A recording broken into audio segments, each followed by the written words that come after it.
Oh ragazzi, ci risiamo. Absan ne ha combinata un'altra delle sue.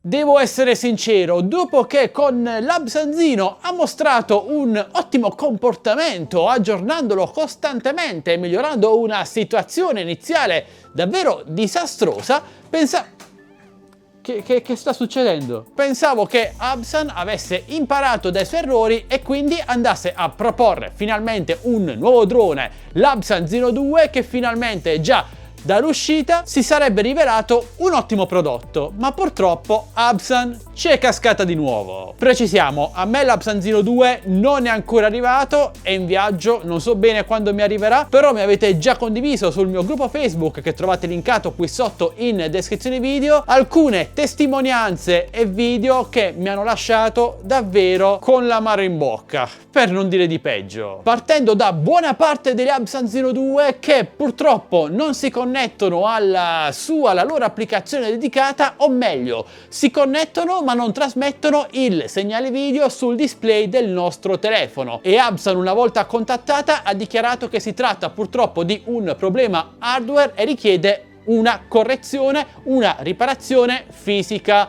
Quindi o lo aprite voi oppure dovete rimandarlo in Cina. E diciamo che dopo aver speso 400 euro non è il massimo. Altri mi hanno segnalato dei gravi problemi di overing, ovvero il drone fatica a restare fermo in posizione una volta che è libero in aria, e questo è molto strano, in quanto l'Absanzino 2 è dotato sia di GPS più VPU, che non era presente rispetto al modello precedente, che invece non era dotato di VPU, e nonostante questo lui con tutti gli aggiornamenti è diventato molto stabile in volo, implementando anche il ritorno a casa di precisione tramite la sua telecamera senza passare dalla VPU. Quindi spero che almeno questo sia un problema di gioventù e che venga poi sistemato con i prossimi aggiornamenti. Però il problema più grave che mi avete segnalato, e che in tutta sincerità avevo già notato dalle prime immagini e video trapelate di questo drone, è la totale mancanza del trattamento antiriflesso sull'ottica, o meglio sul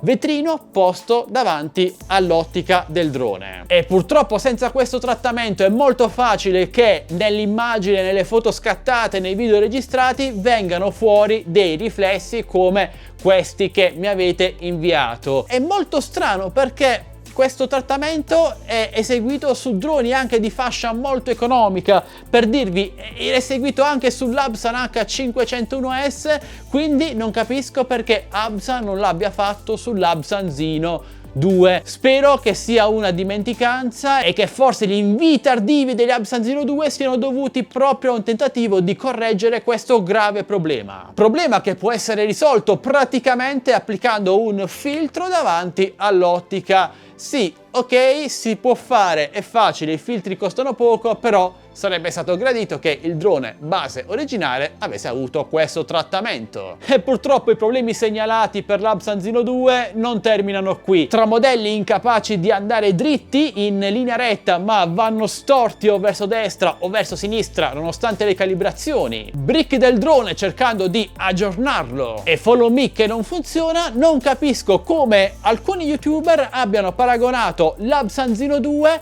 al DJI Mavic 2 Pro. Questa è davvero un'eresia. Ora, sono sicuro che buona parte di questi problemi che sono stati segnalati per l'Absanzino 2 verranno poi sistemati tramite aggiornamenti, come è stato per il primo modello di Absanzino. Io però non capisco questa fretta di Absan di rilasciare sul mercato un modello, un prodotto così atteso ma ancora così acerbo lato software, e senza nemmeno verificare che tutto fosse a posto, come ha dimostrato l'assenza del trattamento antiriflesso. Quindi stiamo a vedere quali aggiornamenti verranno fuori nei prossimi mesi. Io ho voluto avvisarvi in in caso voi abbiate già ricevuto l'Absan Zino 2 e abbiate riscontrato questi problemi, bene, sappiate che siete in buona compagnia, non è un problema solo del vostro drone, ma è un problema generale di tutti i pochi Absan Zino 2 per ora arrivati in Italia. Io comunque continuo a porre molta fiducia in questo marchio perché l'Absan Zino sì, all'inizio non mi ha soddisfatto, però poi si è rivelato un ottimo drone aggiornamento dopo aggiornamento, e invece l'Absan H501S è ancora uno dei miei droni preferiti. Bene ragazzi, vi terrò aggiornati sulle novità riguardanti questo drone. Per ora vi sconsiglio di acquistarlo, almeno fino a quando la situazione non migliorerà. Sono sicuro che già dalle prossime ondate di Absan Zino 2 avranno sistemato il problema della mancanza del trattamento antiriflesso, quindi aspettate 1 o 2 mesi, magari compratelo sotto l'estate. Se invece proprio non ce la fate a stare senza drone, beh, in descrizione video vi lascio i link di alcuni modelli da me consigliati. E sempre in descrizione video trovate i link per entrare nel nostro canale Telegram delle offerte Tech Best Deals, il nostro gruppo Facebook Droni e Tecnologia Italia e il nostro canale Instagram ufficiale. Vi aspetto! Fatemi sapere ora voi cosa ne pensate lasciando un bel commento qui sotto. Se avete dubbi o domande o volete semplicemente parlare, io sono come sempre a vostra totale disposizione. Se invece volete supportarci, vi ricordo che tutti i nostri video sono totalmente gratuiti per voi, ma se volete ci basta un semplice e gratuito like, un commento, una condivisione. Iscrivetevi se non l'avete già fatto e attivate la campanellina per non perdervi le notifiche dei nostri nuovi prossimi video. E direi che questo è davvero tutto, noi ci vediamo al prossimo video sempre qui su Addicted to Tech. Ciao ragazzi!